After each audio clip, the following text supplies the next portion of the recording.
तो वहीं विश्व प्रसिद्ध पर्यटन नगरी धर्मशाला में पर्यटन सीजन की शुरुआत होने जा रही है और खास बात यह है कि इस बार धर्मशाला से मैक्लोडगंज के बीच ट्रैफिक जाम में आपको घंटों फंसने की जरूरत नहीं पड़ेगी, क्योंकि अब इन दो खूबसूरत जगहों पर पर्यटकों के लिए रोपवे का इस्तेमाल किया जा रहा है और इस पैसेंजर कैबिन की मदद से आप आसानी से एक से दूसरी जगह पर जा सकते हैं।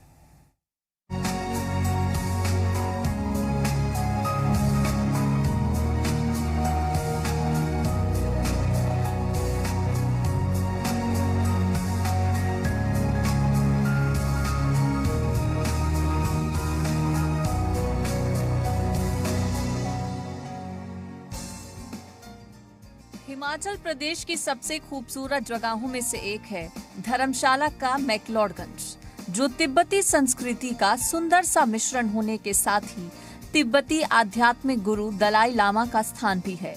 इस जगह को देखने के लिए भारत से ही नहीं बल्कि दुनिया के कोने कोने से लोग आते हैं। ऐसे में धर्मशाला से मैक्लोडगंज तक जाने वाले रास्ते पर ट्रैफिक जाम की समस्या बहुत गंभीर थी, लेकिन अब ये समस्या पूरी तरह से दूर हो गई है। दरअसल धर्मशाला से मैक्लोडगंज जाने के लिए रोपवे सेवा को शुरू कर दिया गया है। धर्मशाला मैक्लोडगंज रोपवे में 18 पैसेंजर कैबिन स्थापित की गई हैं। हर पैसेंजर कैबिन में एक समय में 8 लोग सफर कर सकते हैं। 1 घंटे में करीब 800 लोग इस रोपवे में सफर कर सकेंगे। लंबे जाम में फंसने के बजाय अब पर्यटक 5 से 10 मिनट में धर्मशाला से मैक्लोडगंज पहुंच रहे हैं। रोपवे की कुल लंबाई 1751.60 मीटर है।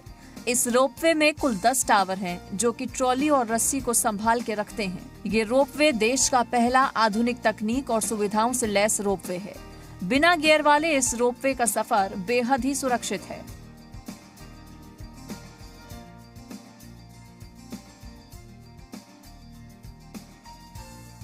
रोपवे बहुत फैंटास्टिक है। आने जाने में बहुत अच्छा है और व्यूज़ है ना रोप में, वो इसी रोप वैन में व्यूज़ बहुत अच्छा है। वो पहाड़ दिख रहे हैं नीचे स्टेडियम में और नीचे शहर है, वो सब अच्छे से दिख रहा है और एक्सपीरियंस बहुत अच्छा है। वो नीचे आने का टाइम है ना, वो आराम से आ रहा है, इसमें ज़्यादा स्कैरी बात कुछ नहीं है आने में। और मैं मेरे वाइफ के साथ आया है और कल आया है, आज अभी रोपवे ट्राई किया है। अभी मैं राउंड ट्रिप किया है, थोड़ी बाद में मैं ऊपर भी जाऊँगा। ये बहुत अच्छा है। वो ट्रैफिक जाम वगैरह हेयरपिन बैंड वगैरह कुछ नहीं है, आने के लिए बहुत टाइम भी बचा है और ज़्यादा अमाउंट भी नहीं है इसमें। एक तो ये बहुत सेफ़ है और उसके मैंने वो काफ़ी सेल्फीज ली। उसके बाद स्टेडियम भी मैंने देखा। स्काईवे से मेरे हिसाब से जो पूरा मैक्लोडगंज है वो तकरीबन सभी दिख गया और मुझको बहुत मज़ा आया। मैं तो अभी यही हूँ, मैं सेकंड बार फिर ट्राई करूँगा। मुझको बहुत मज़ा आया, बढ़िया रहा। ये सबसे बढ़िया बात ये ग्रीन टी मुझको बहुत अच्छा लगा। एक तो ये वातावरण बहुत साफ़ है यहाँ का, एक बात ये मुझको बहुत अच्छी लगी। ये मेरा पहली बार है जब मैंने रोपवे किया धर्मशाला में। मेरा एक्सपीरियंस बहुत ही अद्भुत, बहुत ही अच्छा रहा। जो रोपवे था वो काफ़ी ऊपर भी था, तो नज़ारा भी जो हमने देखा वो भी काफ़ी अच्छा था। सारे जगह पहाड़ थे, ऊपर से स्टेडियम भी दिख रहा था, बहुत ऊपर से बहुत ही अच्छा नज़ारा था। ऊपर जो ट्रैफिक मिली जाते वक्त, ये आने में तो बहुत मज़ा आ गया। 10 मिनट में नीचे एंड बढ़िया नज़ारा है, तो डेफिनेटली मज़ा आ गया। छोटा है बट ठीक है, मज़ा आ गया। सफ़र करने में बहुत मज़ा आता है, बहुत बढ़िया नज़ारा है एंड इट्स गुड। हम लोग ने 2-3 दिन हो गया, पहले हमने डलहौजी किया, फिर धर्मशाला में आए और आज हमें पता चला कि रोपवे होता है और मेरा ये पहला एक्सपीरियंस था रोपवे में आने का।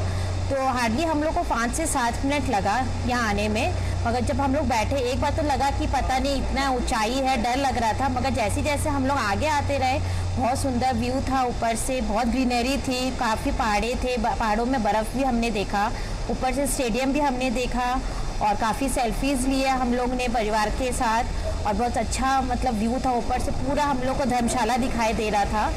मतलब इन दिनों में काफ़ी अभी टूरिस्ट लोग आ रहे हैं तो काफ़ी रश था, तो रश से दूर हम लोग रोपवे में आए तो ऐसे लगा कि हाँ, हमने पूरा धर्मशाला एक दिन में 7 मिनट में पूरा कवर कर लिया है। तो काफ़ी अच्छा एक्सपीरियंस रहा ये मेरे परिवार के साथ। स्काईवे रोपवे की निदेशक नेहा पंडित ने बताया कि धर्मशाला से मैक्लोडगंज तक इस रोपवे में यात्रा करने के लिए एक तरफ का शुल्क 300 रुपए प्रति व्यक्ति है, जबकि दो तरफ की कीमत 500 रुपए प्रति व्यक्ति है। रोपवे को चलाने का समय सुबह 10 बजे से शाम 6 बजे तक रखा गया है। उन्होंने कहा कि अब पर्यटक और स्थानीय लोग रात में भी उड़न खटोले में सफर का आनंद ले पाएंगे। नेहा ने कहा कि इस वर्ष 19 जनवरी को इसके उद्घाटन के बाद से अब तक 25,000 से ज्यादा लोग इस केबल कार से यात्रा कर चुके हैं और पर्यटन का पीक सीजन अभी आना बाकी है। उन्होंने कहा कि रोपवे प्रबंधन को जनता का अच्छा रिस्पांस मिल रहा है। नेहा ने कहा कि धर्मशाला में टूरिस्ट सीजन अप्रैल के मध्य से शुरू हो जाएगा और हमें उम्मीद है कि इस प्रोजेक्ट में पर्यटकों की संख्या में बड़ा उछाल देखने को मिलेगा। जैसा कि आप जानते हैं कि धर्मशाला एक विश्व प्रसिद्ध पर्यटन नगरी है और हाल ही में यहाँ जो है टाटा ग्रुप की ओर से रोपवे यहाँ पर स्थापित किया गया है। आप धर्मशाला के इस रोमांचक सफर पर आपको लेके चलते हैं। इस वक्त हमारे साथ हैं टाटा ग्रुप की डायरेक्टर नेहा पंडित जी और उनसे जानते हैं क्या कुछ इस प्रोजेक्ट की खासियत है और कितनी इस पे लागत है। मैम स्वागत है आपका। Thank you so much. Ma'am जानना चाहेंगे कि ये जो रोमांचक सफर है अभी तक कब शुरू हुआ था और अभी इसमें जो है वो कितने लोग सफर कर चुके हैं? तो ये हमने 19 जनवरी को इनॉग्रेट किया। हमारे माननीय मुख्यमंत्री श्री जयराम ठाकुर जी ने इस प्रोजेक्ट को इनॉग्रेट किया और तब से लेके आज तक हमने 25,000 का जो आंकड़ा है वो हम पार कर चुके हैं। इनफैक्ट ये आंकड़ा दिन ब दिन बढ़ता जा रहा है और हमें पूरा विश्वास है कि आगे जाते हुए ये आंकड़ा बहुत बढ़ेगा। जैसा कि अभी तक एक बहुत कम समय के अंदर देखने में आया कि पर्यटकों ने अपना रुझान जो है इस रोपवे के प्रति दिखाया है।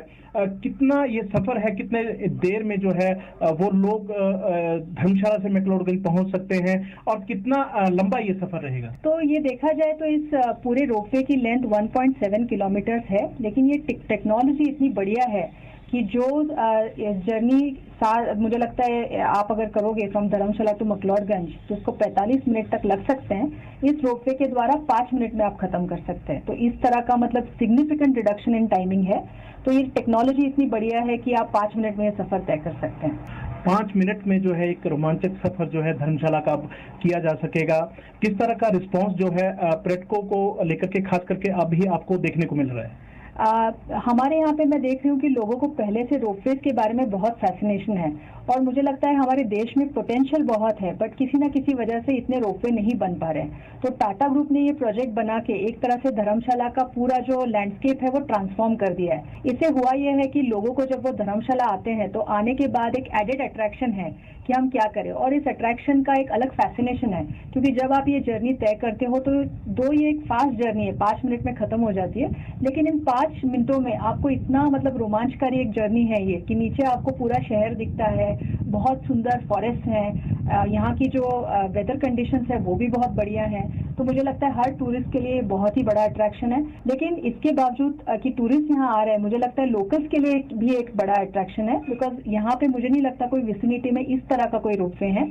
और दूसरी बात यह है कि वीकेंड्स को टूरिस्ट यहाँ के लोकल्स भी आते हैं बड़ी तादाद में अपनी फैमिलीज को लेके। तो मुझे लगता है टूरिस्ट और लोकल्स दोनों के लिए ये बढ़िया सफर है।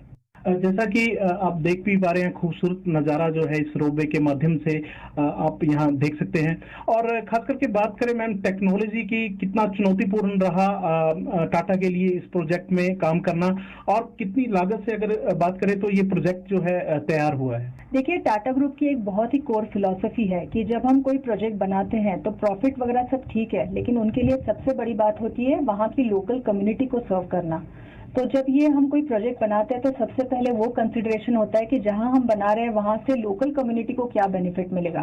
तो उसी को लेके ये प्रोजेक्ट टाटा ग्रुप ने किया, बिकॉज वो जान गए थे कि यहाँ पे एक बड़ा प्रॉब्लम है and Tata group can do its bit to transform the community here. तो उस हिसाब से देखा जाए तो जब ऐसा कोई प्रोजेक्ट बनता है तो उसमें तो रेगुलरली जो चैलेंजेस आते हैं वो हमने भी फेस किए, वेदर इट इज अप्रूवल्स में डिले होना, राइट ऑफ वे में डिलेज होना, प्लस आपको कई तरह के वेदर रिलेटेड चैलेंजेस यहाँ पे मिलते हैं। यहाँ का टेरेन बहुत फ्रेजाइल है, तो जब आप रोपवे बनाते हो तो आपको ये सोचना पड़ेगा कि आपके स्ट्रक्चर्स कितने सेफ रहेंगे। तो इस हिसाब से टाटा ग्रुप ने काफी टाइम और रिसोर्सेज इन्वेस्ट करके एक बहुत ही सेफ और सिक्योर सिस्टम बनाया है। तो वो प्रॉब्लम्स आने के बावजूद टाटा ग्रुप ने अपना कमिटमेंट कभी भी चेंज नहीं किया। टाटा समूह की ओर से बनाए गए स्काईवे के निदेशक नेहा पंडित ने कहा कि हिमाचल प्रदेश के मुख्यमंत्री जयराम ठाकुर ने हाल ही में 207 करोड़ की लागत से बने इस रोपवे मार्ग का उद्घाटन किया था, जहां अब केवल 5 से 10 मिनट में इस पैसेंजर कैबिन की मदद से धर्मशाला से मैक्लोडगंज तक आराम से पहुंचा जा सकता है। साथ ही शहर के सुंदर हवाई दृश्यों का भी आनंद ले सकते हैं। रोपवे के दोनों टर्मिनल पर पार्किंग और खाने पीने के लिए कैफेटेरिया बनाए गए हैं। उन्होंने बताया कि धर्मशाला की पहचान सबसे पहले तिब्बती धर्मगुरु दलाई लामा के शरण स्थल के रूप में हुई थी।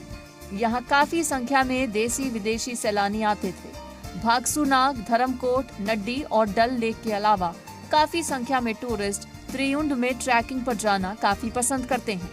धर्मशाला में अंतर्राष्ट्रीय क्रिकेट ग्राउंड बनने के बाद यहाँ की ख्याति और भी बढ़ी है।